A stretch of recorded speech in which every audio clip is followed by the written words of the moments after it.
యాగంటికి ఎక్కడి నుండి వస్తున్నారు? హైదరాబాద్ నుండి వస్తున్నారు, యాగంటికి వెళ్తున్నారు. యాక్చువల్ గా ఇప్పుడు మీరు చూస్తున్నారు కదా యాక్సిడెంట్స్ ఎలా అవుతున్నాయి, బస్సులు కాలిపోవడము, అసలు కండిషన్ లో లేని బస్సులు ఇవన్నీ చూస్తున్నారు కదా మీరు.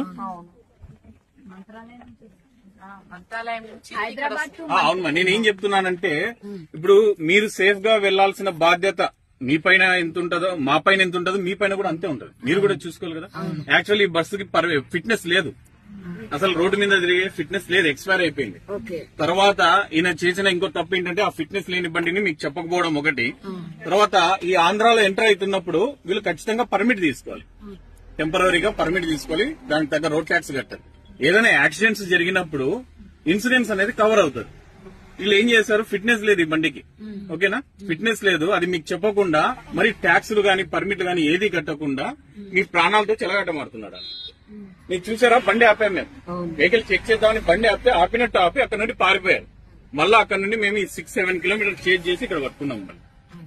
కాబట్టి మీరు కూడా ఒకసారి ఏదైనా వెహికల్స్ బుక్ చేసుకున్నప్పుడు జాగ్రత్తగా చూడండి, ఆ వెహికల్ కి ఏమున్నా అడగండి, అడిగి డబ్బులు ఇవ్వండి. ఫిట్నెస్ లేని బండి తీసుకొచ్చండి హైదరాబాద్ నుండి, అక్కడ నుండి కదా వస్తున్నారు. కాబట్టి ఎంత పెద్ద తప్పమ్మా, ఏదైనా జరిగితే ఎంతమంది చనిపోతున్నారు. వీళ్ళకి అసలు బాధ్యత అనేదే లేదు. కొంచెం కోఆపరేట్ చేయండి, కేసు రాసాం, ఫైన్ కట్టినాక తీసుకెళ్ళి. బండి ఆపారా అక్కడ? ఆయన బండి ఆపాడా? దగ్గరికి రా, నువ్వు ఎందుకు ఆపలేదు?